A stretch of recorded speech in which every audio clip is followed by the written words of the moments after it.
Hi, welcome to Growing the Edge, the show about transformation. So today's episode is going to be about so what. So in the first episode, we learned about the definition of transformation and heard from some experts. And in the second episode, we heard a little bit more about the 21st mindset and how to cultivate it.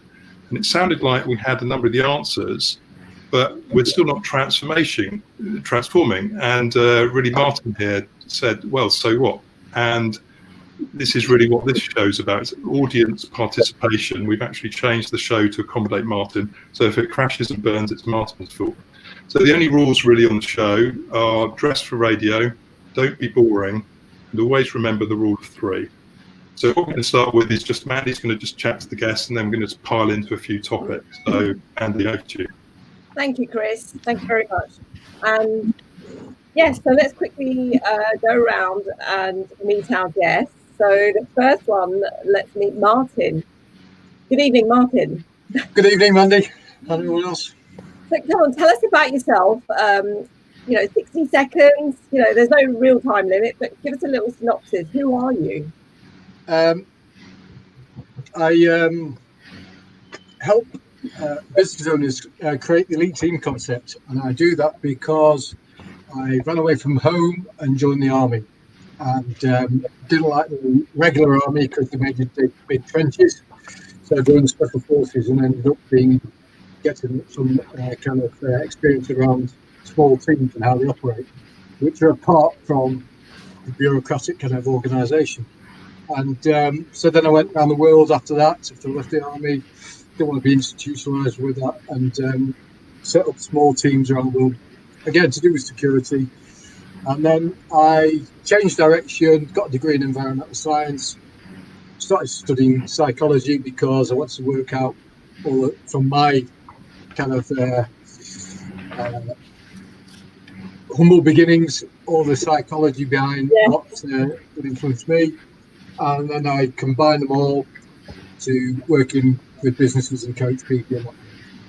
Brilliant. Martin, when you're closer to your device, you get a much clearer reception of your voice. So just something to bear in mind as we travel around our session today. Thank you, Martin, and welcome. And next, I've got Sid. Good evening, Sid. Welcome. Please give us a synopsis. It's good morning for me because I'm in Oregon, in the United States. And, it's really hard to synopsize me that quickly because I have an extremely checkered and varied background. But I do understand systems pretty well because I was a marriage, family, and child counselor using systems theory. I also took a master's degree at UCSB called Confluent Education, which is about bringing in various streams and causing one thing to occur. So it was very Gestalt and systems oriented. And I've got a PhD in rhetoric, which my specialty is analyzing the worldviews or the hidden assumptions behind science and medicine in particular. That's my specialty. But it was classical, so I understand Plato and Aristotle and all those boys. Brilliant. And also I'm a dream analyst. And so I'm extremely metaphorical in my thought. And being a dream analyst has caused me to be able to see stories and abstract them up a level to what it's really about, because the rose isn't necessarily the rose in a dream. Anyway, so I've written a couple of books and I've got a couple of blogs, and that's me. That's great. Hey. Thank you, Chris. Thank you, Sid. And next, I'm going to go over next to Alex. Good evening, Alex. How are you? And can you give us a background of who are you? Sure. Yeah. I'm someone who fails to get on this show so far. Actually, can we call this a show? I don't know. Let's say that's a good yardstick, I think, isn't it? Does it feel like a show? But yeah, my background is I'm going to give you some of the sort of boring bits, but zoom in on the interesting bits. So I've had quite a conventional career. I've been in IT for the last 30 years as a a business analyst, which many of you probably recognise and some perhaps not. But I think joining the dots a bit when I went backpacking in my 20s, and I remember trying to find myself in a sort of Buddhist monastery in the New South Wales in the Blue Mountains for about a year, to go through noble silence for 3 days to fully discover yourself. I lasted about a day and discovered that well, it was not an experience I wanted to explore any further. So that was my attempt at self-discovery. But I think there is a connection there. So if you That's all right. fast forward to sort of 3 years ago, having been a business analyst for quite a long time, 20 years or so, and discovering it was far too limiting and put me in a box that I didn't like. And working in the financial sector as well. What a terrible thing. I had this idea. I had this idea I wanted to make a positive impact, and it was about time, seeing as I've passed 50. Yeah, I just point out, just in case there's anybody who works in the financial sector, we love those people as well. If we didn't have that, we'd be in trouble, wouldn't we? We need something, even if we're bartering chickens. We need something, don't we? Absolutely. Indeed, and I may well get a job there as well. So yeah. No, absolutely. So I've been working at a large bank over the last 3 years, which has been a journey of discovery, which was quite surprising for me, to discover that actually you need to bring your whole self to work, which is a bit of a cliche now. But I had this aha moment when I realized not only would that be good for me, but also be good for the business. And the two things are not mutually exclusive. And indeed, it's probably necessary for an effective business. So I got quite angry. I'm still going through therapy for dealing with that. I think I've quite dealt with that frustration. But if you bring it up to date now, I'm now looking to make an impact, and I'm calling myself a coach. I'm getting training and coaching using nature at the moment. So this is my new reinvention. I've made a box for myself that feels a much more comfortable fit than what I've had before, and much more aligned with my interests and my passions. So yeah, coaching with nature is my thing, and you'll discover whenever I talk, I always talk about nature.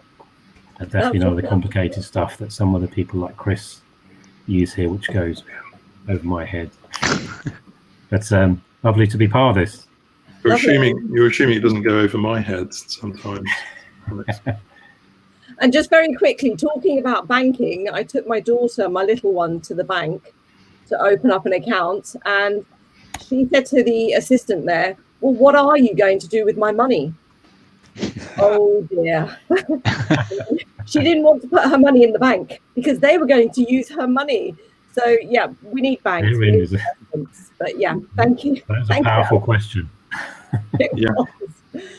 And next on our panel is the lovely Sophie. Hello, Sophie. Hi. Can you give us an introduction of yourself, please? Because we are intrigued. You need to come close to it. I have lived lots of the 38 years of my life whilst listening to everyone else. Sorry, Sophie. Sorry, we missed that. Can you do the volume up or? Can you hear me? Vaguely. Not really, to be honest. We can come back to you if you like. Okay. Okay. All right, we'll come back to you. Perfect. And next we have the lovely Ben. Hello, Ben. Hi. Hello. And Ben, give us an introduction of who are you? Give us your background. Well, that's a loaded question. To summarize it, I guess it's been engineering, then data science and cybersecurity, and I thought I was going to do a PhD, and I was like, whoa, and kind of backed out of that. And it was stepping into the working world, but I guess trying to use every typical way to do it. So I'm a bit of a lurker, and I've always questioned everything, since a really, really young age. And I took philosophy and all these things, I guess, onto myself, and I always wanted to believe you should be able to figure out what works for you. And I guess that's the message I want to reach, if anything. Okay, lovely. Lovely to meet you, Ben. Thank you. Sophie, shall we try you again? Can you hear me now? That better? It's not great. No, Yeah, I don't know what the advice, generic advice. Oh, go on. not working. Oh. That is working. If you come closer, yes. That's working. Come closer. Yeah? Yeah. Yes. Okay. Cramping your style. Video again. Dead air. So I say that I've been quietly causing rebellion since 1982, which, similar to Ben, I've questioned a lot of things most of my life. So even when I've been in the structure of what is termed as conventional living, I've questioned it and challenged it. To live and be as I am, and choose and take responsibility of who I am. I work with women and I get them to express their truth through creative, through art, through talking, and through meeting those dark sides of ourselves, and say that there is nothing that is bad or good, it's just the judgments we come to learn about ourselves. So by expressing our voice, we start to shift energy from within us and align with who we are and what our purpose is on our planet. It's very powerful stuff. So yeah, that's what I'm here to do. Lovely. Thank you, Sophie. And you are still faint, but Yeah, so just like a little bit of advice, what you could do is you could try just like rebooting your laptop or whatever it might be and rejoining. That might help. I think it's my microphone because I spilled water on my laptop. Oh, right, that'll do it. Yeah. Yeah, don't do that. Quite fix it. Yeah. did you want to join back on your mobile or something? Okay, I'll try the mobile. Yeah, that worked. Just a thought. Okay, cool. Great. Nice to meet you, Sophie. And next we've got Brad. Hello, Brad. Hey, Mandy. Hey, everybody. Hi. Give us your background. Tell us who you are. Okay. I live in Atlanta, and I am a mechanical engineer by trade. I've spent quite a number of years in aerospace and also in power generation, typically major manufacturing centers.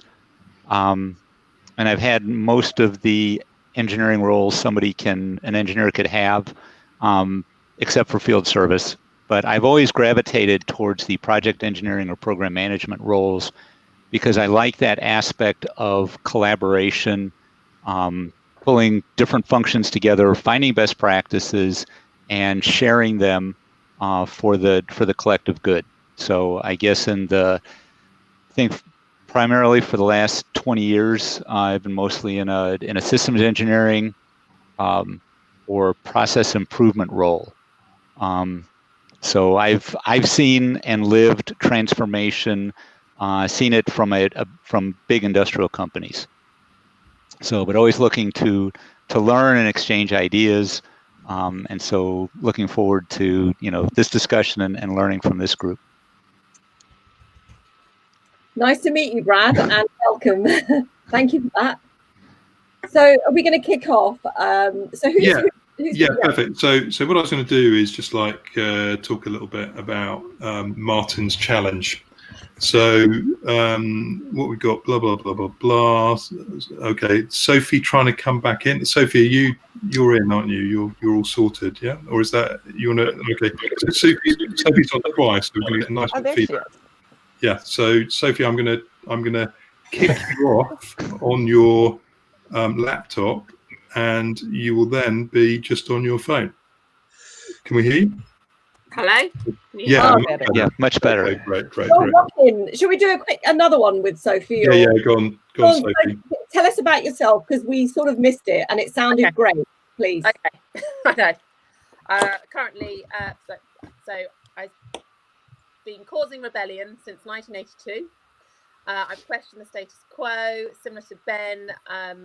Always questioned since a kid, and have been in the constructs of work and what we call a normal society, and then challenged that and find my own way of living, and that's come through the way I educate my children, the way I gave birth the second time round, the way I live, the way I shop, and the way I heal myself without Western medicine.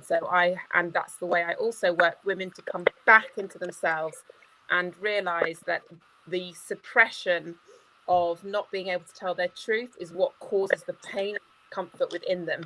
And once you start to shift that energy, it starts to clear out and cleanse those pipes, a bit like a washing machine, and you start to spin a bit faster. So that Sophie sounded like a really good segue into just like exploring this topic a little bit more. But what you're saying is actually that transformational bit was relatively straightforward and accessible to all, rather than the highfalutin stuff that some of my kind of polymath mates and I like to kind of bang on about. So does that mean we're kind of missing something simple here? I mean, Martin, you kind of, you were the devil's advocate last week. What do you think? I think that, we make it all very complicated. I think that, we've had discussions before where we've talked about the dark side of it, and everyone's trying to own this and try to own the truth sort of thing. And I think we need to get rid of all that. And I think you have to realize that you're in a war, maybe not quite the same way as a military war, but you have to look at what works. So we have to be more Trump-like. And who is that war against? Well, it's not actually a war, but you have to realize that every idea has to compete for its place in the universe. Right. Okay, So it's a competition. right.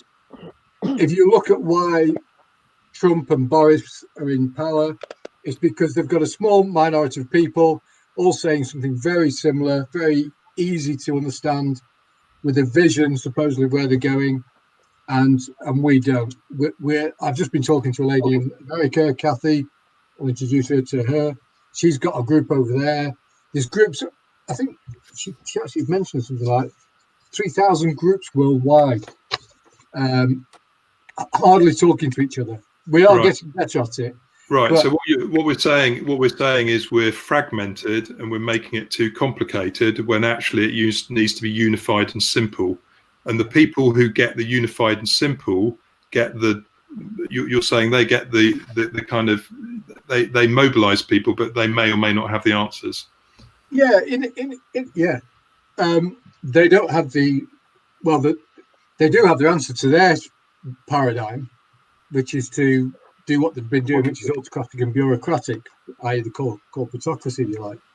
But there's no vision. I understand that everyone's got all these ideas and they all do these wonderful things, but you've not told me a vision. Buckminster Fuller, don't try to fight the existing reality, create a new one that makes the old one obsolete. Okay, well, you look at the Mormons. What are they doing? Some of the wealthy people, ultra wealthy people, and I know this because a friend of mine looks after ultra high net worth clients from the military, but they're buying up vast swathes of land and building sustainable communities. And we're all here talking about it. Yeah, interesting. So I was going to try and I'm just trying to wrestle and get Susie back, but she's kind of vanished. So hopefully she'll be back. But yeah, so basically some of the points you raised was the fact that maybe different people have a different view about what the right answer is. So it's like it's not like we're all necessarily agreed. So that's like a little bit of a clue there, isn't it? That what the right direction of travel is not necessarily agreed. Sorry, Sid. Yes. Not everybody has to be the eyes. So not everybody has to see which way the elephant's going. Remember the whole Sufi elephant business. So right, yeah. Just because we don't need to be replicants of each other. We don't need to be all the same. In fact, we all need to be different and fit into the body in the best way that we contribute. And so I like to think of the human body as the metaphor. We think of how complex your body is, and it's got a lot more than 3,000 moving parts. It's got billions of moving parts. And what my skin cells know, my heart doesn't know. And what my heart cells know, my skin cells don't know. But they each do their own job. And they are building toward the entirety of the organism. Also, so we need, sorry, go on, Mandy. Can I just kind of like ask you that, because that's great, Sid, and I love that metaphor. But you know, what happens when actually the mind sort of says, "No, I've had enough. I'm out of here." well, think about your body. When I was a little kid, I used to worry about my heartbeat because I'm like, who's keeping track of my heart beating? How do I know it's not just going to stop all on its own? Did you ever think that?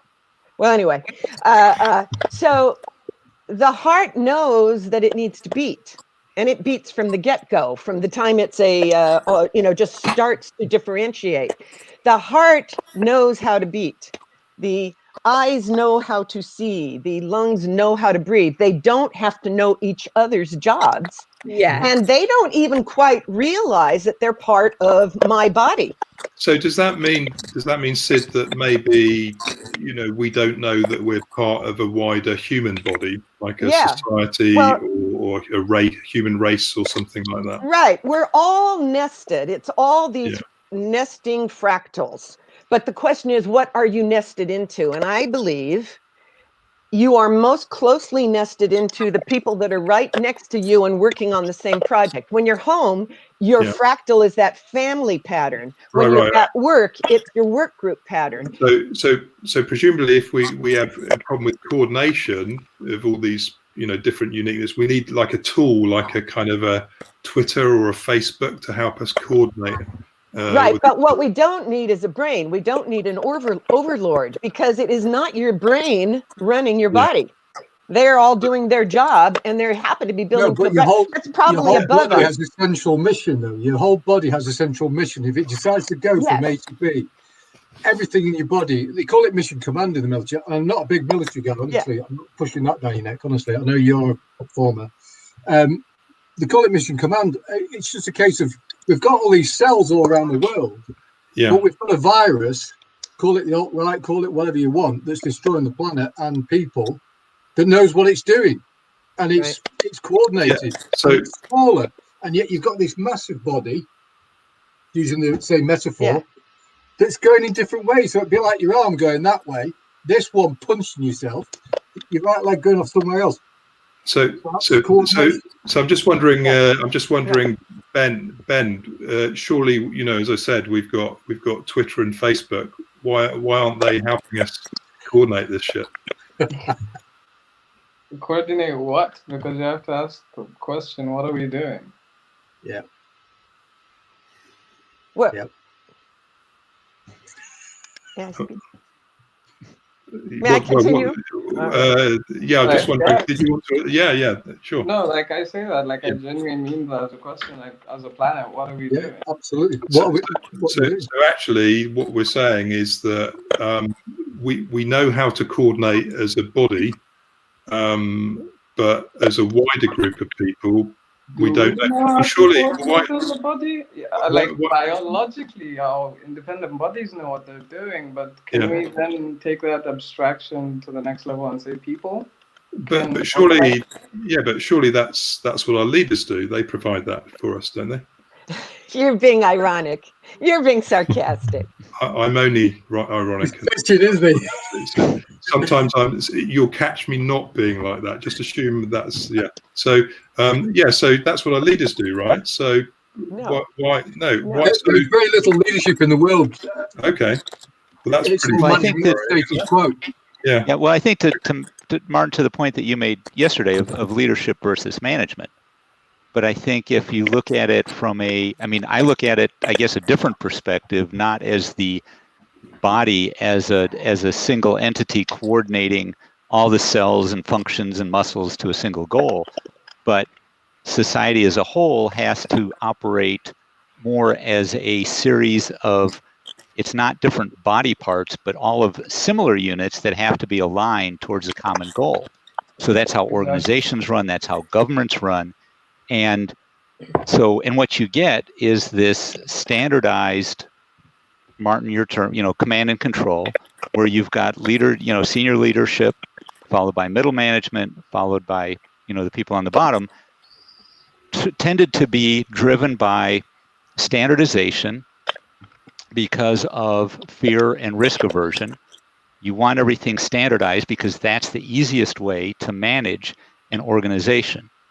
And unfortunately, the easiest structure is to have a layer on top driving the organization, and then you filter down various levels of management until you get down to the bottom of everybody, trying to, being directed to do similar things. But it's a very, to Sophie's point, to Mandy's point, that we had yesterday, it's very much putting people in a box and, trying to standardize everybody. And I don't think even though that's what I'm talking about. I'm not saying that we should. Sorry, Martin, can I just build on that? So that then relates back, putting everybody in box actually relates back to J. Brian Hennessy's point in the right at the top of episode 1, where he's talking about these unique talents and gifts that everybody has. So and those are, and through the standardization of organization, industry, government, schooling, etc., all those individual talents are suppressed. Yeah. First in primary school, then in secondary school, then in industry. So really, the opportunity for transformation is extremely limited by the standardization of processes and structures. Yeah, I don't think I wasn't. You said that I wasn't saying that. I was talking about Martin. I was talking about your differentiation between leadership and management, where management is just, standard, do things the same way. Leadership is actually taking a transformational role and looking to how do you optimize what you have instead of just following the same standard path. And also, Brad, on that point of the talents that are just not tapped into, I think lots of industries, leaders and businesses and industries have actually not tapped into the digital realm. They've kept their position behind, and we've got generations of youngsters coming along, and they want to know, why are you not doing this mobile? Why are you not doing this like this? Why? So we are like, we've got so much of a gap in generations of people and within the society. And not only that, technology is also just going so quickly. Industries and businesses just are not keeping up. Mm-hmm. And you top that up with the mindset of leaders or people who don't want to make progress, and that's the problem, isn't it? We do know the problem, we do know the solution, but the thing is, people have their beliefs. So how can everybody be on that journey together? So, Brad. Mm-hmm. Sorry, no, just to add. Sorry, Ben. Sorry, yeah. Yeah, no, sorry, to add into the leadership one, a great example right now is to look at the US. You have elections coming up, and you have these two parties, and you think they're different, but on the terms of leadership, and I'm not American, so take this with a grain of salt, but the overview, they both don't like China. They both need India and the rising economies. They both need to figure out a good deal with Brexit or England. They both need to spend money, a bunch of money, under either a brand new deal or a green deal. So really what you're voting for is style. Yeah. So I actually, as an American, I completely disagree. Okay. I think it's really a battle between standardization versus disruption. Yeah. I mean, regardless of whether you agree with, President Trump's perspective, this is an individual that had never run for public office before. His first time, he wins election to the most powerful position, arguably, on the face of the earth. He has come in and tried to basically dismantle the standard government bureaucracy and has accomplished many things that previous presidents just had no clue or because they all came up through politics. Yeah. All the politicians, essentially, to get to that level of office, they're essentially corrupt. They're not representing the people. They're only representing the people if it happens to be in their own best interest. But they're basically serving themselves. Yeah. I think with President Trump, if you look at his accomplishments, he has accomplished so many things that prior presidents did not do. And what he's done over 3 years, I think, is, regardless of whether you agree with his political stance or not, I think I think it's an incredible model of disruption, of having somebody come in that looks at government and governing from a completely different perspective and has turned everything on his ear. And if you look at it, the entire body of mainstream media and embedded government and tech companies, that is a huge disruption to their standard way of operating. And they have launched all their forces to destroy this virus that has arisen and gained power to eliminate the standard way of doing things. Yeah. So I think that's Paulo Freire's idea. I mean, I agree that what he's done is incredible in terms of what said was Adolf Hitler. right. But you've also got the Paulo Freire thing, which is when the oppressed, overcome the oppressors, and then become the new oppressors. Right. So you're just replacing one oppressor with another one. Right, so we've got a lot of kind of angles to get through. That. Yeah, they've got a lot of angles to get through. So one thing I would say about the political angle is certainly Donald Trump is a disruptor, and that is completely understood. And what we know is any type of change requires disruption. That doesn't necessarily mean that there won't be collateral damage.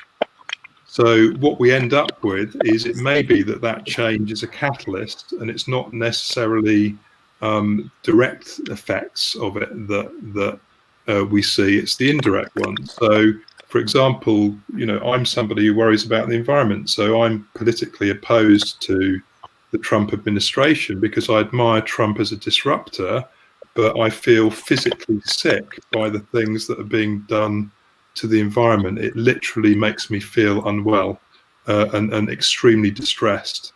So, and I see the profligacy in the world, and that also makes me feel nauseous as well.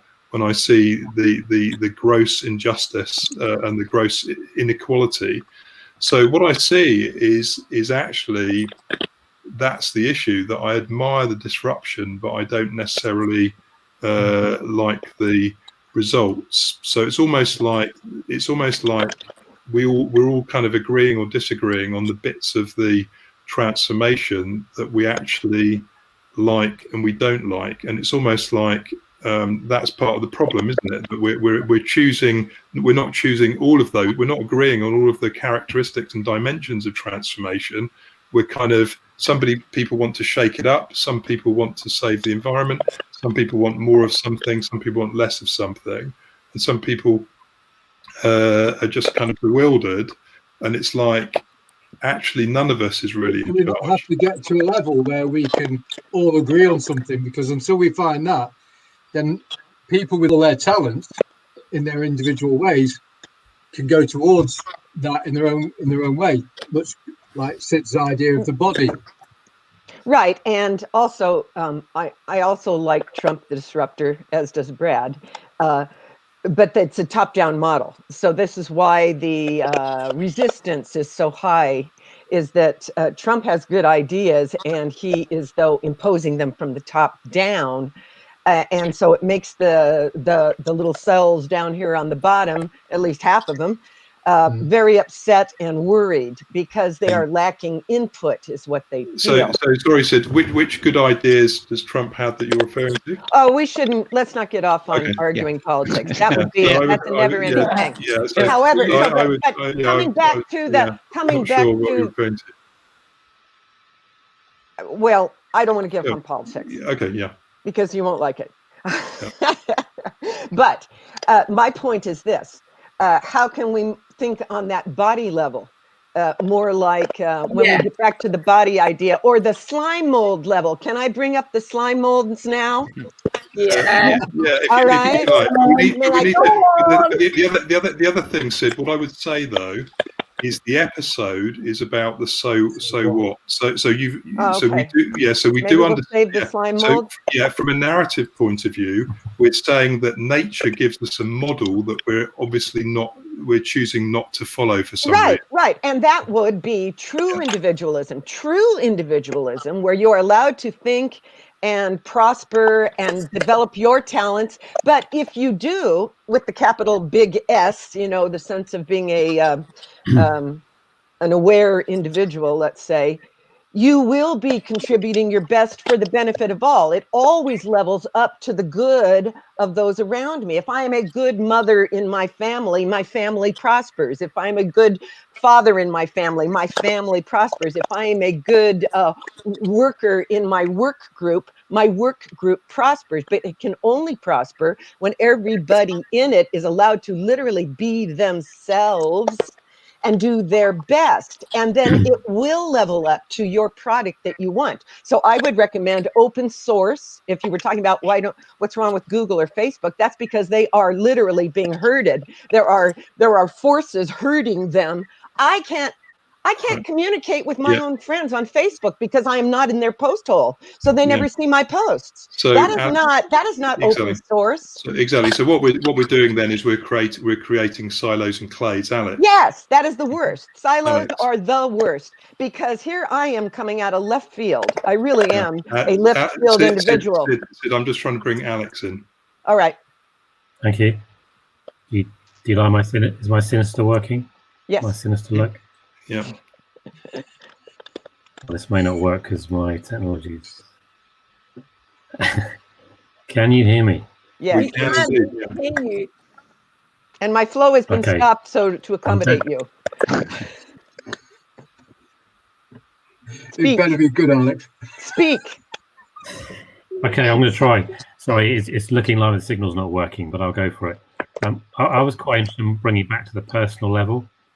So I don't know, the skin cell, the finger, whatever you want to relate that to the individual. And then obviously, and it's, we were talking about purpose. And I think one of the things that interests me is that most of us haven't got, am I allowed to swear yet, Chris?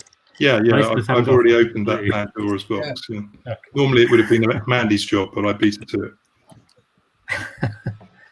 Most of us haven't got a fucking clue what we're here for. Yeah. That's a problem.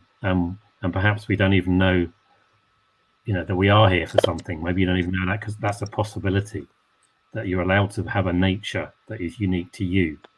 And I speak as someone who sort of discovered it in the last 3 years and started thinking about, I'm not a business analyst, who am I? Yeah. And it turns out I'm an adventurer, as it happens. But I guess that's, I'm just holding that out there as this is great for the informed, but many of us don't even know that we're supposed to have a purpose. So you don't have to know what your purpose is. There, isn't there, in the existing system? You don't have to know what your purpose is. You just have to be true to yourself.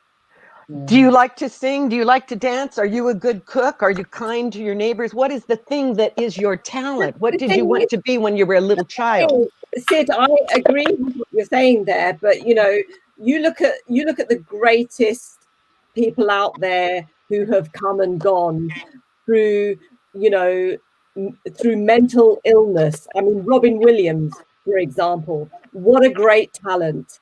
This is, I think now more than ever, we are in a society and an era where actually mental illness is now really being regarded as something that we should not ignore.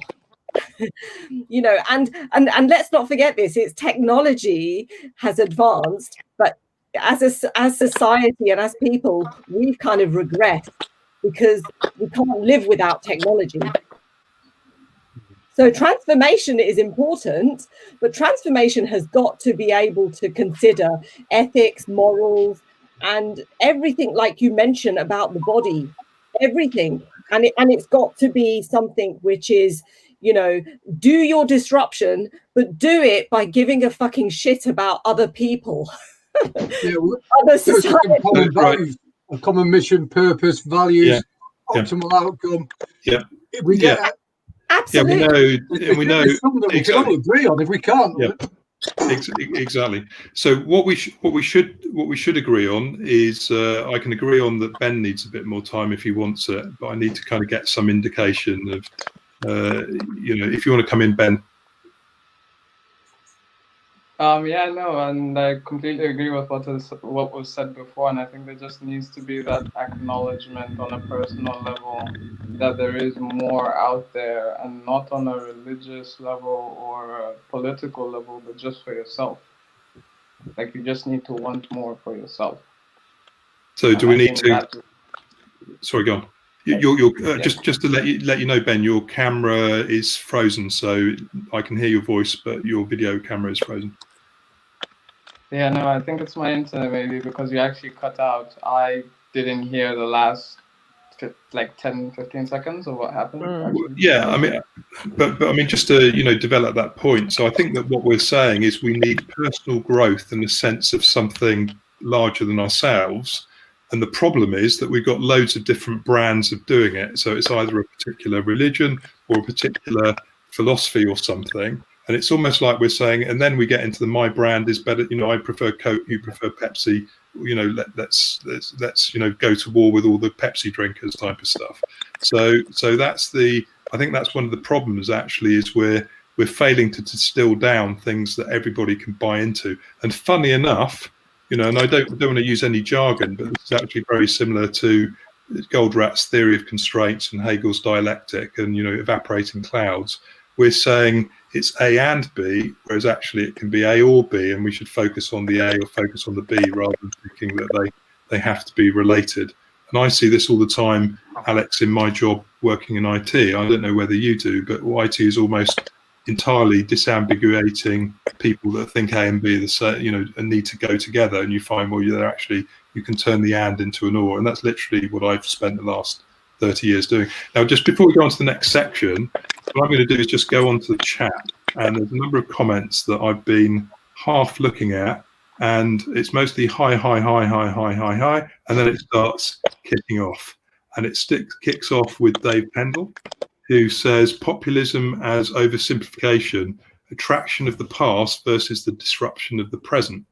So that's another issue, isn't it? That I suppose people are attracted to what resonates with them, but what resonates with them isn't necessarily what's right, because what's right, who gets to decide? You know, I might resonate with, yeah, if somebody wants to give me a beer or give me some free money or something like that, or encourages me to, or it could be something, or encourage me to exercise. It's not clear what I want, and what I'm attracted to is necessarily what's good for me.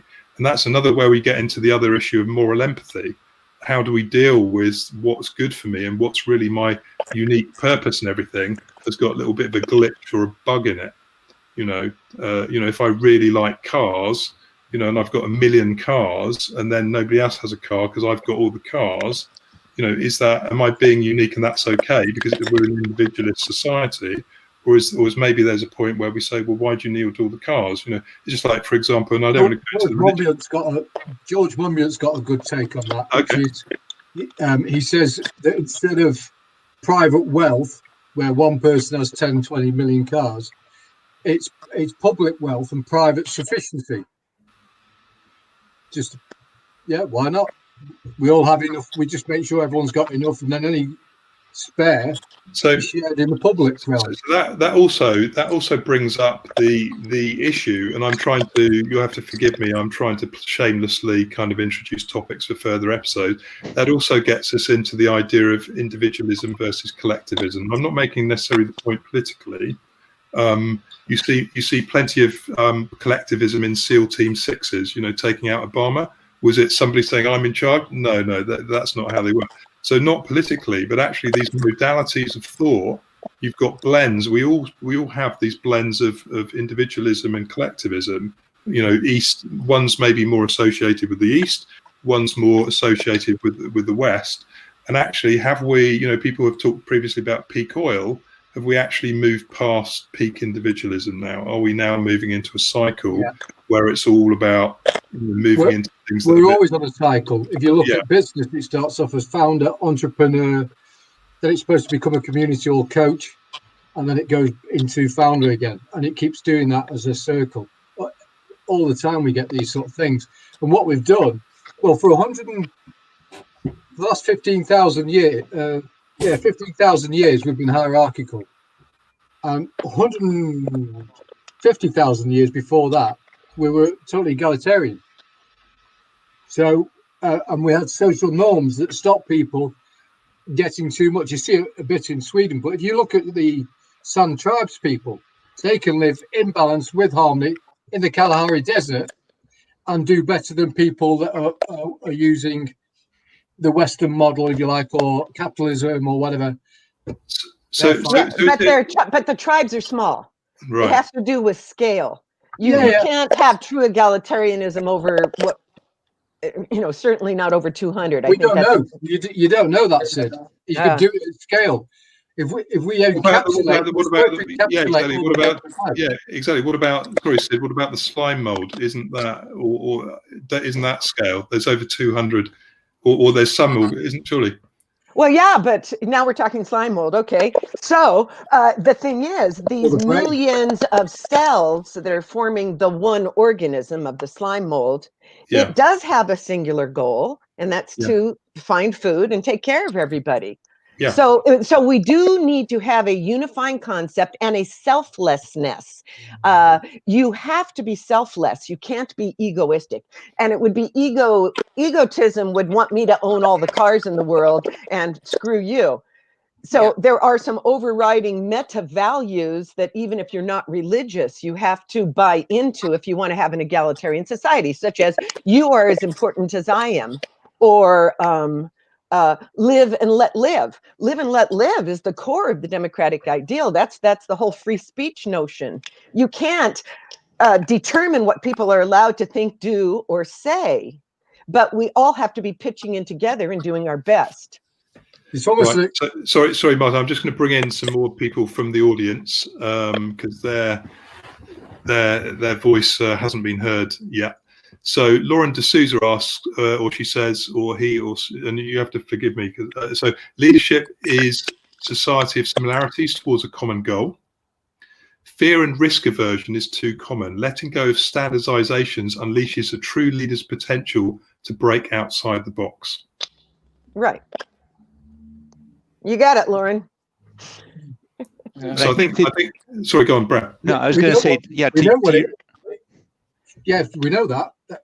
But I think to your point, I think to your point, Chris, was everybody uses the SEAL Team 6 example, but I think to Sid's point, that only scales up so far before all the individualism then starts, your support of a common purpose starts diverging because you've got a greater number of entities and you start falling into, instead of all optimizing for a common goal, you start breaking into factions, each within their own goal.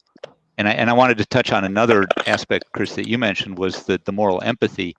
And I would argue that social media has caused a big step back in moral empathy, because prior to social media, for example, the bullying in school, if you bullied somebody, you were probably going to end up in the parking lot after school in a fight or something else. But you had to face your accuser. With social media, it's easy to dehumanize your victim. So you can do it from a distance and have the same impact, but you don't realize the personal impact that you're having because you're doing it from a distance instead of face to face. And I think that's one of the societal losses from social media, is that it's taking out, everybody communicates electronically instead of picking up the phone or something. It's all over email or texting or this or that, instead of like this, where, hey, I can see everybody's face, I can see their nonverbal communication,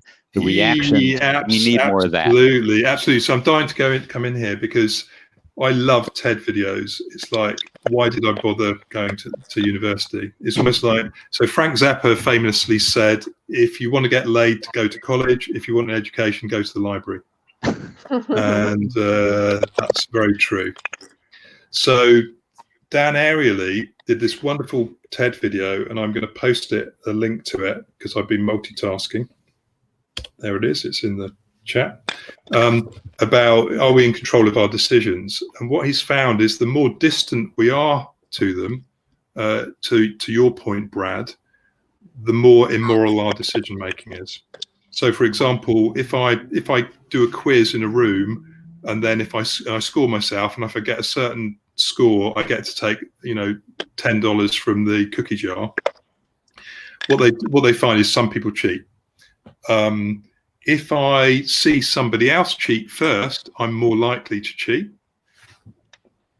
If it's not $10, if it's a piece of paper, which I then redeem to the person at the desk on the way out, I'm more likely to cheat because it's distance. But if you say that, if you get everyone to say the Lord's Prayer before they do it, you get less cheating because there's a social norm in place. Right, and it doesn't necessarily have to be a religious thing. It's like, because I know if I promise to do something verbally and I say it, I'm more likely to do it as well. It's almost like it's whether I make a commitment or not. And it's almost like a closed loop. It's almost like we've got a moral thing, but it's not being activated. It's almost like the dopamine loop that Mark Zuckerberg and others have hacked very successfully, like the tobacco companies. And there's an ex-Facebook exec who's saying, they add chlorine, all that sort of stuff to the cigarettes to kind of, so it goes in, you get more and more addicted. So obviously Mark and his colleagues have done a wonderful job doing that with, brain chemistry.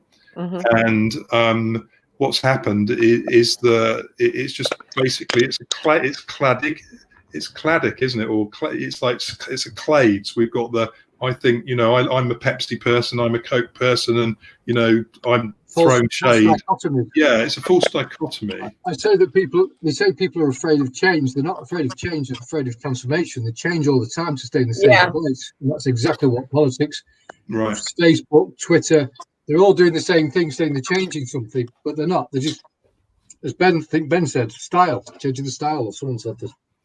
Yeah, and then sorry, Sid. Well, except that social media has become a new phenomenon in that it has pushed us apart. It has tremendous power, and it's not for our better good, is it? What's the goal of social media? It's to keep users online to make money.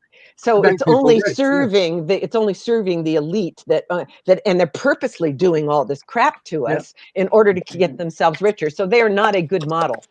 But if it was a true open source model, if we had a kind of a Google where everybody could literally post and nobody's gatekeeping. I hate the gatekeepers because they are keeping us stupid. Yeah, it all comes down to, the mainstream media, government. Okay, so Anna's saying the video keeps breaking. I'm wondering if that could be a Periscope thing, Anna. So I don't know if anybody's on YouTube who can tell me whether the video's breaking up or not, but and whether, Anna, that's an internet connection problem that you have, or whether that's I mean we're all kind of talking, so something's working, isn't it? So okay, I've got a few more questions here, and apologies if I miss a few. So I'm just going to blah blah blah blah blah blah. So, and I'm going to ignore the things about, because some people have got very strong opinions on politics. Right. And I don't want to just start a flame war, but, people strongly disagree or agree with everything to do with things that are very emotive. So, so Dave said, do we need a majority to agree to transformation, or is the leading edge the tipping point for a sufficient minority that can pivot the mainstream in a new direction? I think so. That's the slime mold model, because that slime mold, as a body, it wants to keep the body alive and to eat. But if you've got the pieces of oatmeal around the edge, one part of them will go off here looking for the oatmeal, and if it doesn't work out, they pull back. If the oatmeal's there, it turns out everybody's going to go there because there's the oatmeal. Right. There'll be no if we can get to a situation where we start connecting more and more of these communities, you'll have a political political party that's worldwide. And if Yeah, you've got some unifying values, and we go back and say, all right, well, for 150,000 years we're egalitarian, and we live perfectly, and we take that wisdom, combine it with a bit of good stuff around that we've got now from technology, and realize that we've been in the autocratic and bureaucratic stage. They say the Industrial Revolution. It was just autocratics that know that they can't control it all by themselves, so they get bureaucrats in, and then they stop it because the ego is only scared of two things: not getting what it wants, which drives the autocrat or the dictator or whatever, and then once they've got it, scared of losing it. And so what's happened is that's why the power is going up and the wealth is going up, because they don't want to share it, because they don't want to lose it. So just quickly, anybody that's having problems watching on Periscope, it might be a Periscope thing, it might be your internet connection.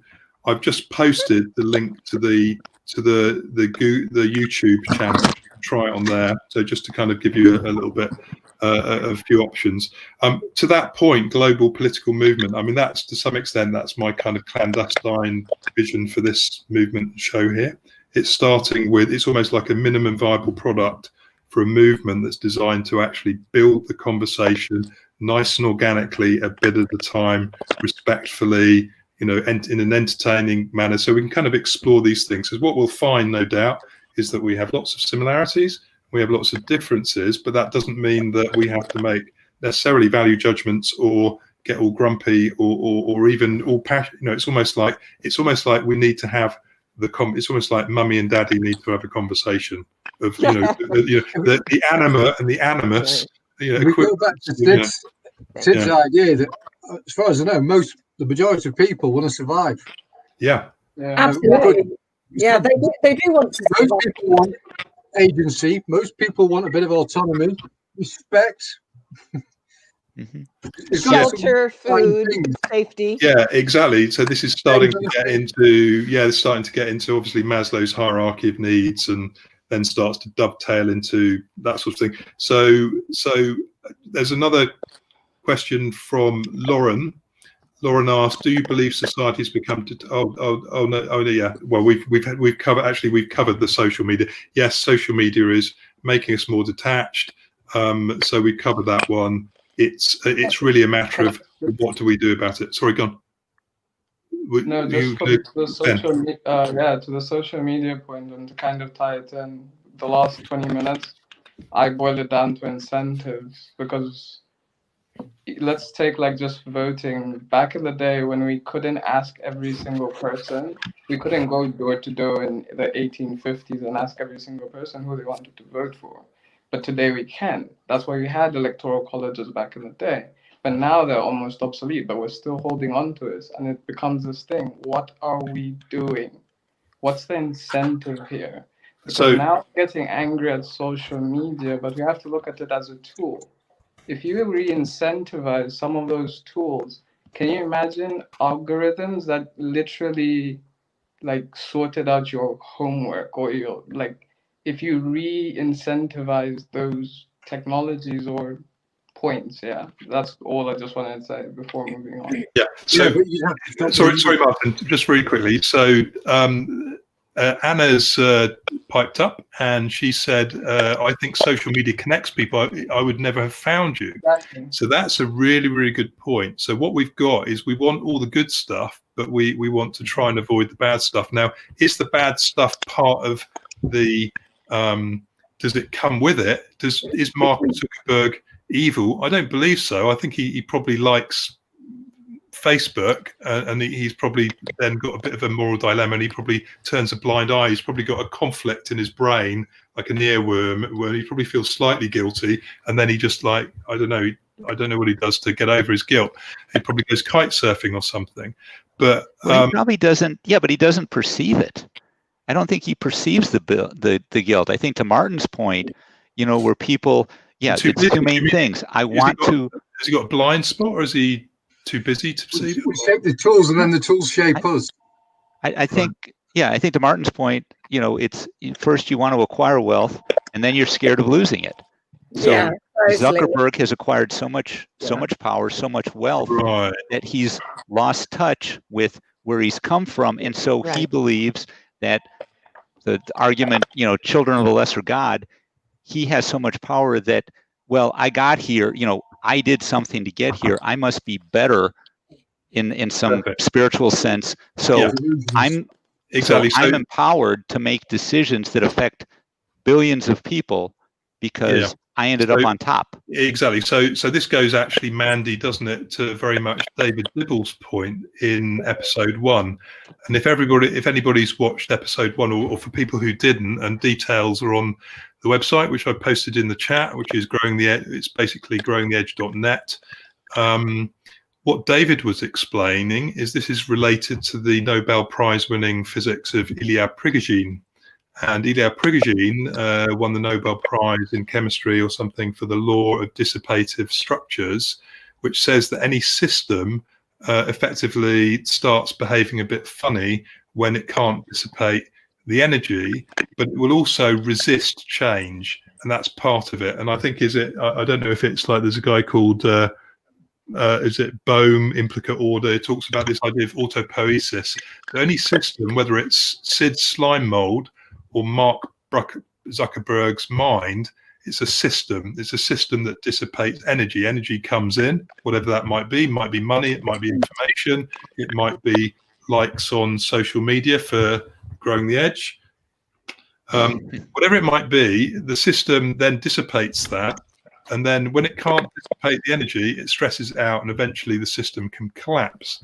So really what that means is autopoiesis, and the second law of thermodynamics, law of dissipative structures, means that Mark Zuckerberg is effectively a broken record, as we all are, because he's basically following what works and what he's useful and familiar with.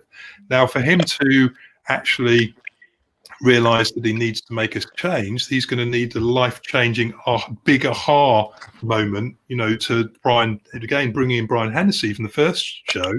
He's going to need something that says, oh my word, he's going to need something like a heart attack or a close relative dying. Or, I don't know. Some form of motivation. Yeah. Well, the U.S. Department of Justice is bringing a lawsuit against the major media companies. The social media companies just started this week in order to break them up as monopolies. So that could be an aha moment where they will have to change their dynamic. They call it strategies to overcome power.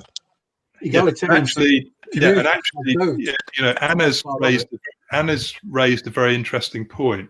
And actually, Anna, I'm just trying to make it a little bit, mixing it up, because we've lost our other chaos monkey on here. So Anna, I'm posting the StreamYard link. So if anybody, Anna or anybody else, there's basically 2 spots going. So if anybody wants to jump on StreamYard, you can actually ask a question and join in the chat, just to make it a little bit more interactive. So what we'll do is we'll go on to another topic, and if you appear, we'll go back, and Anna, you can come back and directly ask, on live. Facebook has outgrown his creator, and then we'll discuss that. But what we'll do is we'll go on to that. So before you change the topic, I just want to say that Zuckerberg's motive isn't our motive. Our motive is growing the edge, or all of us working together. His motive is sitting at the top and making money. What that means, all of our compasses are pointing in different directions. That's the problem, isn't it? Or subtly different. If you united all those people and sorry, Ben, just before you. Yeah, no. If you united all those people, okay, and you starved them and said, right, well, that's not working for us. It's got us so far, but let's follow the continuation, evaluate, and then decide that it needs something else. And everyone else, if we had all these communities that have unified on a certain level and said, right, okay, well, we need to start something else. But they've unified in a combative way against others. So I think we need to hear a bit more of Ben. No, and to the Mark Zuckerberg point, I hope you don't hate me, but I actually don't hate him. I don't think he's that bad of a guy, and I think he's very misunderstood. And Well, to the point, Well, just to add to it. yeah, I mean, actually, Ben, on that point, Anna asked or mentioned, stated, yeah, I am with Ben. Facebook has outgrown his creator, so it's almost like he to some extent he's actually a tragic figure. He's almost like a Dr. Frankenstein, isn't he? He's created something. It's created this amazing stuff. It's become its own entity. It's become a slime mold in effect, hasn't it? It has But it's built within the capitalism, which Caroline is raising a good point, and she's saying, what about personal accountability? And I think, you know, to Ben's point with Mark Zuckerberg, I think, you know, with everything, if people pay their taxes, you know, if they be fair, if you're going to play the game, play it fairly. Don't be a cheat.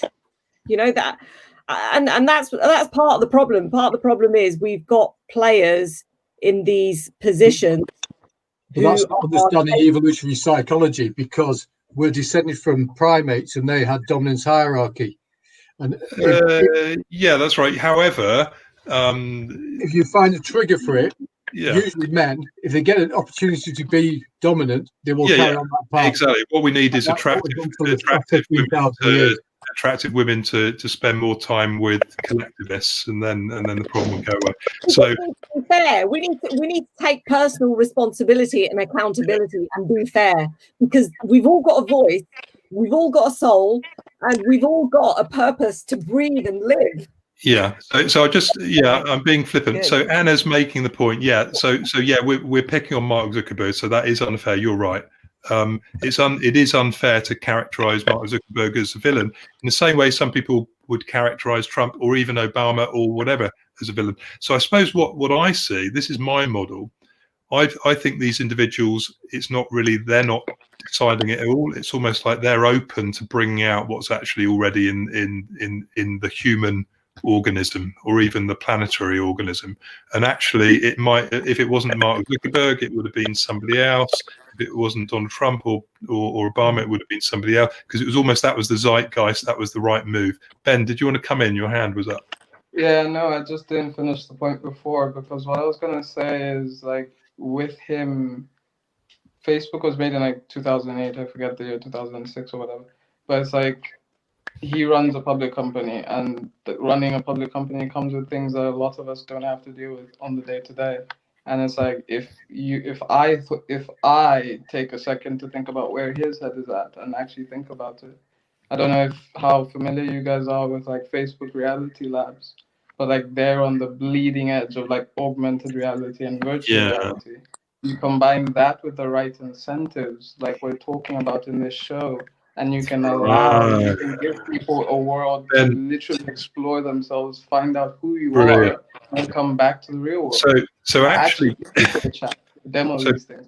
Yeah, so Ben, your check is in the post, because you've actually allowed me to do like a segue to the fact that actually, is it Zuckerberg that's the problem, or is it something inside us that's the problem? No, that's not. I think that, if you look at, I haven't finished yet. I haven't finished. Okay. So what I'm trying to unpack here then is actually, funnily enough, there's a quote, and if somebody can find it, there's basically a quote of Carl Jung, Dark Side. So basically, what he says, and one of the reasons I'm doing that, apart from the fact that I'm into Jung, is that actually this is something that Christina Dreja mentioned on last week's live stream. So she brought up archetypes and the fact that there are these kind of little powers inside us that we're maybe not aware of, but they can come from the dark, they can come from the light. And this is something, if anybody knows any Jungian psychology, they're pretty, that's something that he was quite interested in. And this Carl Jung quote is, "I must also have a dark side if I am to be whole." Yes. So Well- is Mark Zuckerberg merely providing effectively a lightning conductor for our? Let's not talk about Mark Zuckerberg's personality. That is So- irrelevant to the discussion. So, And well, it's- I'm sorry. So Yes, what? we are going to talk So about what? So what? right. So what? Yeah. Exactly. Yeah, We're so we just know all trying, this. So we're what? talking about So- gatekeeping. We're so, simply right, talking so- about his function as a gatekeeper that is parent. No, I think you're misunderstanding me, Sid. All What right. I'm saying, yes. So I think you've misunderstood. What I'm As saying, our other faces on this yeah, panel. exactly. Fair enough. What I'm saying then is that Mark Zuckerberg or any person who's created a platform where we're almost needing to redefine our human condition in this new hyper-connected world, but that we still have the dark side of our personality. And Yeah, it's- but my dark side has got nothing to do with the fact that Mark Zuckerberg won't let me put a post up. That's well, no, not no, my. well, That's okay, but not my slightly- problem. That's right. Fair enough. Right, but that's No. a slightly different. That's kind of changed the subject, right? Slightly. So what I'm trying to unpack then is something slightly different, Sid, which Right. is that actually, does that mean that this is almost the human condition making sense of its new mode of expression with the things that it didn't used to have? So the first thing, it's like if you basically give a child a motorized scooter, what's the first thing they're going to do? They're going to drive it into a wall and hurt themselves because they need to learn how to use it. And then after a while, they'll maybe put a helmet on, or whatever it might be. So what I'm saying is it that it's almost like we're the adolescents or even the infants in terms of learning to use these new social media platforms, while also then trying to integrate the whole of our human condition into that new enlightened and a more expansive experience. Yeah. It's that non-dual thing, isn't it? You And What- the world doesn't even bother thinking about this. Yeah. So I'm wondering, just in terms of time, I've completely lost track of the time. But I've got to go. I'm afraid. okay, that's fine too.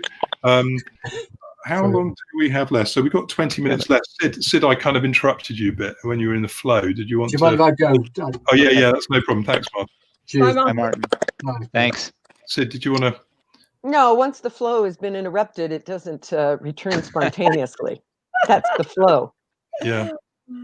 Oh. And so I agree. The only reason we're focusing on Zuckerberg is because he happens to be the guy that's in the driver's seat if he is driving Facebook. But it's not. I'm just saying Facebook and the other social media, they're pushing us apart because they're purposely separating us, and they're purposely turning this group against that group. I have to tell you, since Trump became president, I have lost all of my friends. And my friends are not allowed to read my opinions for the last 4 years because Facebook won't let them. And that's what I object to. That's all. I want a true. So for me, the slime mold of the future would be a truly egalitarian type of Facebook or Yeah. Google, where there's not gatekeepers trying to push us apart, So- where we so- can find ourselves Yeah. and find each other. Right. So actually, another important point then is basically because we've all got things that are unique and we've all got things that we agree and disagree. But what we're saying is there are gatekeepers, and I suppose then. So let's now, we've got 20 minutes left. Let's talk about not gatekeepers in terms of it's this person and they're throwing me shade and I'm really angry type of thing. But let's just kind of try and discuss a little bit the notion of gatekeepers, and because it seems to be that's obviously something that's related to transformation, isn't it? It's either presumably accelerating. So I don't want to kind of unwrap it too much myself, but it's like, what are gatekeepers? Conceptually, what are gatekeepers, and what's their role in transformation? HR. And and it can be concepts. It doesn't have to be people. Well, I want to go back to Sid's point about the divisiveness when it comes to in terms of organizational transformation or lack thereof, where I think the hierarchies are set up to, I think, ultimately to consolidate power and ultimately be divisive, because they are they're enforcing their power based on a sense of fear. Yeah. If you and that drives a lack and death of transformation. If you actually empower the people and try to employ true transformation in whatever organization you're talking about, that means that you're giving up the people on top are giving up some of that power and that authority. And so it's very risky to them to do that, because you're actually starting now, the power is going to filter down from the top to the bottom. But it would drive more unity. But I think most leaders are so scared of giving up that power that they won't transition to a truly transformative and power sharing position to actually drive unity. They get more of their power by driving division. Right. And that actually, sorry, Manny, go on. I think part of the problem, Brad, is that sometimes leaders have got so stuck in leading in a certain fashion. So they have to change their mold, and in order to change their mold, something else has got to come along. It's really difficult. Even if we try to adopt a new habit, it's really hard. And leaders they've been command and control and autocratic for so long. So I think actually that's funny enough. That's actually, there's some subtleties here. So again, that's another point. There are subtleties, but I just want to bring your attention to a few things. So first of all, the idea of command and control was actually debunked by Napoleon, and even before, where instead of giving his soldiers orders, he gave them objectives. So he's almost like the grandfather or godfather of grandfather of Agile. And actually, this was noticed and documented by the Prussian general Helmuth von Moltke, who was famous for the quote, "No plan survives contact with the enemy." So Helmuth von Moltke was the person who realized that the reason that his troops were getting slaughtered by the French was because they were robotic. They were following orders, rather like a hierarchy, rather than giving them objectives. And then obviously that's, fits in with Daniel Pink's, implicit intrinsic motivation. They had mastery, autonomy, and purpose. They had the purpose was the objective, and then here's the resources to do it. This also then fits in with one of my other LinkedIn buddies, who is Dan Eds, or Daniel Eds, and I post the link to Daniel's work. So Daniel's a studier of leadership, and what Dan Eds says is actually there's almost two modalities of leadership. There's leadership as effectively a cult of personality, which is more about it's about triggering a fear reaction, an authority reaction, which again is covered by Frederick Laloux. Margaret Heffernan talks about this in her TED video on super chickens. In fact, I'll try and find that. Anybody can post it in the chat to save me doing it. If you just surf for Heffernan super chickens and post it in the chat, save me a little bit of hassle.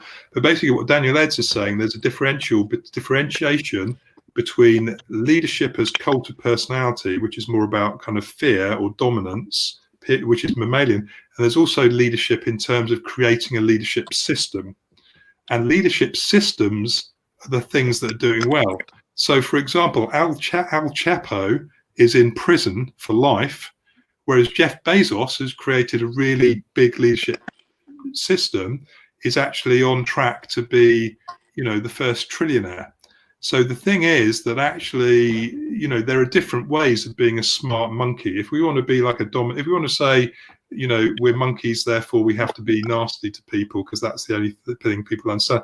That's not quite true, is it? We can actually be successful, but it's almost just like there are probably some people that don't know those skills, or they don't know how to. There's a different way of leading, and again that goes back to David Dibble's point, where we've got the fact that we've got the receptive pull rather than the kind of authoritative push. And you could see the pull is to some extent what Napoleon and Helmuth von Moltke's doing. So the thing is, it's almost, Mandy, that we just either haven't trained our leaders properly, or whatever's happened. It's like often I've found talking to people, it's like they just didn't even realize they were just following, to the Mark Zuckerberg point about, going around. We're all like this. We're all following our script, and we're all going round and round in a circle. but actually there may be a better way of doing it. But that then gets us onto the gatekeeper. Things are stopping us, and we've got 10 minutes left, so we've got five minutes maybe on what are those gatekeepers, either psychosocial, whether they're individuals, society. Are they people, or are they something else? Well, and I just want to add a point. Carolyn brings up a very good point in the chat where she said, if we demonstrated trust and authority, would we deliver better outcomes? Which, typically, and it goes back to the Toyota production system and respect for all people. You must be equal respect for the CEO as well as for the people that sweep the floors and buck the rivets and other things. So, when you're talking about gatekeepers, there has to be mutual respect all the way through the organization up to the top. It can't just be one way. True. Yeah. Yeah.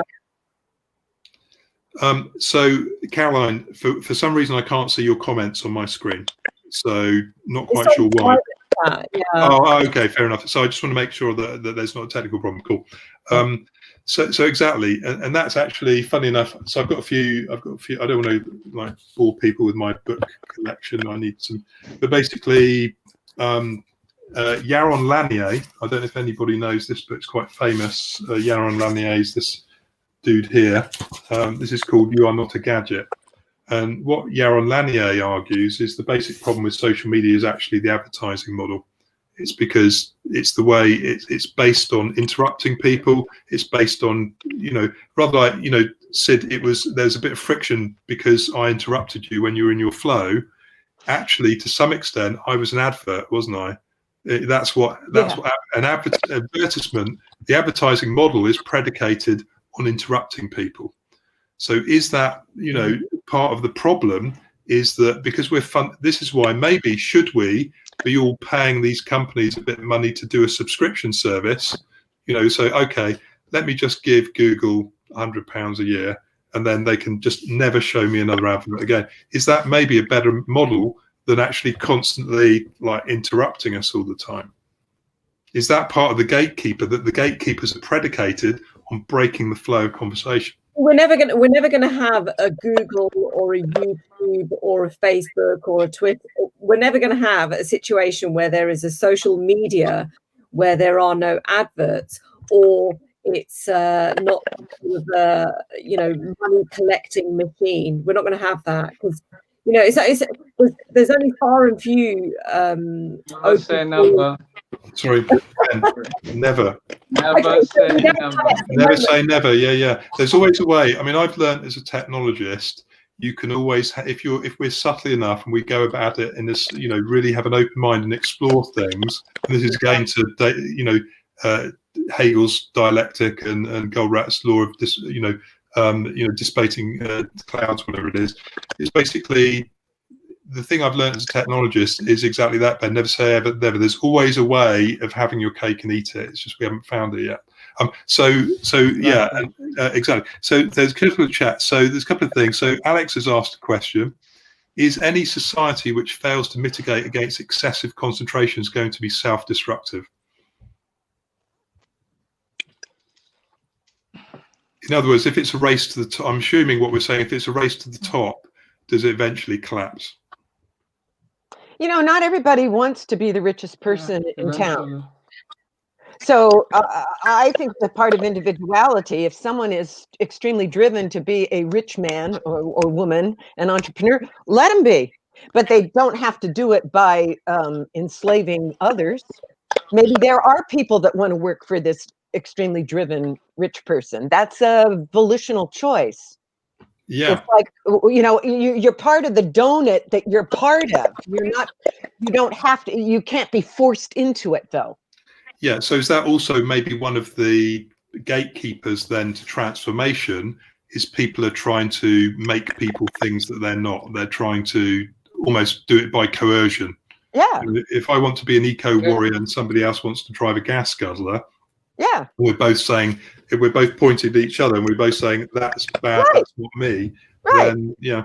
You can be the eco warrior. I want to drive my 1958 Ford that gets 4 miles to the gallon. That should be my right, unless there is literally not enough to go around. But I don't believe there's not enough to go Exactly. around. And I think this sorry is to a jump in. plentiful. Ben, Yeah. No, Ben. like to that point, it's exactly that. And I always tell people it's like we need to start seeing things as they are and not as we want them to be. And Yeah. the truth of the matter is the truth is a very brittle vector. And as soon as you put in anything, even just your own bias, you're off it. Yeah. And with that, you have to, like, the one thing I need to, and just to reiterate the point with the entrepreneur, the way the world works right now is you use your capital to enforce the change you want to see in the world. So if we really want to change, then we have to acquire the capital to make it change, or change the model that this works on. One of those two. Anything else is refusing to see that situation for the truth. And you're in La La Land and you will never make a difference. So actually, this is something. This is related to the quote that wasn't Gandhi's quote. So that was misattributed to Gandhi, which would be the change you want to see in the world. So apparently, it wasn't him. It was by somebody else. And I'm going to actually, in real time, I'm going to just like post the link there if people are interested in exploring what was said. But it's kind of, that's the thing. So maybe what we're doing is we're another gatekeeper is ourselves, that we're wanting other people to change. We're wanting other people to be like me, aren't we? We're saying we need to save the world. Everybody needs to be more like me and listen to me. No, live and let live. Live and let live. Otherwise, it doesn't. Otherwise, there is no freedom or individuality. But I think another important point I like that Ben brought up, he mentioned truth. And one of the things that you must have for a working society is that you must have enough mutual respect to agree that there is a single truth. It's not an interpretation of facts. You must all agree that there's a standard or agreed upon set of facts from which discussion flows. You don't argue about what are the basic facts. It goes to the and not the truth necessarily, just an agreed way to talk about something that is factual. Because if you can't even get to the facts, then right, exactly, facts are not opinions. Facts and opinions are different, and people now have mistaken opinions for facts and facts for opinions, and that doesn't wash. So there are certain metaphysical or philosophical truths, critical thinking, that we must apply in order to succeed. Right. Yeah, so this actually reminds me a little bit, and I'm trying to find, again, I'm like, blah, blah, blah, blah, blah, multitasking. This reminds me a little bit about the, you'll know, I think this was what you were referring to, Hokusai's famous blind men, examining an elephant. And, is it pointy? Is it rough? Is it a bit smelly? Is it hairy? It depends which bit of the elephant you're looking at. So we're all using the word elephant, but we're all looking at different bits. And I'm just putting the, Dave's saying, love that truth is very brittle. I would agree. I started feeling a bit envious and resentful, Ben, when you use that. And it's a sign I'm jealous because you did a great, that's like brilliant line. That's always a good sign. If I'm starting to feel competitive, like it. So really brilliant. So truth is a very brittle vector. And really what we're saying, it's almost like a brittle vector that happens to be an elephant. So we're all exploring this brittle vector, and we're in different places.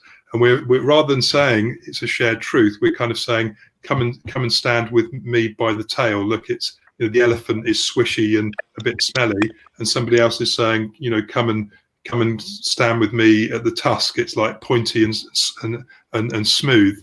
And it's almost like, well, no, it's an elephant, and we need to kind of grow together, growing the edge, the metaphor. And this is from the Reverend Howard Thurman quote from 1956, which is on the website. It's about that growing edge. It's things are living and dying all the time. Being born and but there's this living edge. Incarnate. There's this thing that's pulling us together, and it's the elephant, aka truth brittle vector, the brittle vector. So that's the thing. It's basically that is the problem. The problem is the brittle vector. So I'm just wondering, we've got a minute left. So very, very briefly, what I'd like to do is just thank our guests. So Mandy, Sid, Ben, Brad, and also the people who Alex and Martin. Sophie. Sophie, come back, Sophie, with better technology. So basically, hope this was entertaining. Please let us know if you want to come on the show or you want to make any changes. Let us know. Next week's show is going to be about something that is what did I call it? It's like, it's dark, it's dark, mysterious, and complex. And what's that? Well, unfortunately, it's not chocolate. It's like transformation again, isn't it? So really, what we're going to do next week is we're going to really unwrap the dark side of transformation. And I'm very pleased to announce that Dave Snowden, who invented the Cynefin framework for complexity analysis, the sense-making framework, I'll post the link in there, is going to be on the panel with a few others. So we're going to really unpack that same time next Thursday. And that's really all we've got time for. So yeah, thank you to our guests. Thank you for StreamYard, great platform. Most importantly, thank you for the people who've been watching. People on the panel stay on the green room and we're just going to stay and have a chat. So thank you very much for the people that asked their questions and really interacted. We really appreciate it. Details of the website are in the chat. It's growingtheedge.net. I've been Chris Patton. Thank you.